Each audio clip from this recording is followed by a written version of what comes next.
Everyone, তোমাদেরকে আজ দেখাবো কিভাবে নাক কান ফোটাবে। এই যে এরকম একটা মেশিন পাওয়া যায়, এটা তোমরা ফ্লিপকার্টে পেয়ে যাবে, ঠিক আছে।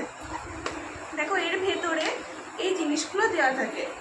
এটা একটা, যখন ক্লায়েন্ট যেখানে ফুটতে চাইবে কানটা, এটা দিয়ে মার্ক করে নেবে। প্রথমে এটা দিয়ে তোমরা একটা মাপ করবে, তারপর এটা দিয়ে একটা ডট করে নেবে, তাহলে তোমাদের কানটা ফুটতে সুবিধা হবে। এই যে এরকম একটা বন্দুকের মতো মেশিন পাওয়া যায়, এই মেশিনটা দিয়ে তোমরা কিভাবে কান ফোটাবে। দেখো পেছন দিকটা এটা আমরা টেনে ধরবো, জাস্ট টেনে ধরলাম। এই যে এই জায়গাটাতে আমরা কানেরটাকে রাখবো, ঠিক এর উল্টো দিকটা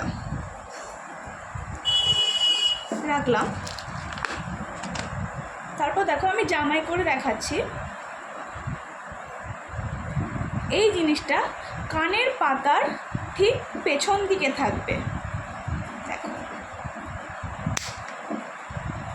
এটা অনেকেরই এরকম আটকে রয়ে যেতে পারে, এটা কোনো ভয় পাওয়ার দরকার নেই। এটা দুবার পাম্প করে দেবে, তাহলে কানেরটা বসে হয়ে যাবে। তো ভিডিওটা কেমন লাগলো অবশ্যই কমেন্টে জানাবে। বাই।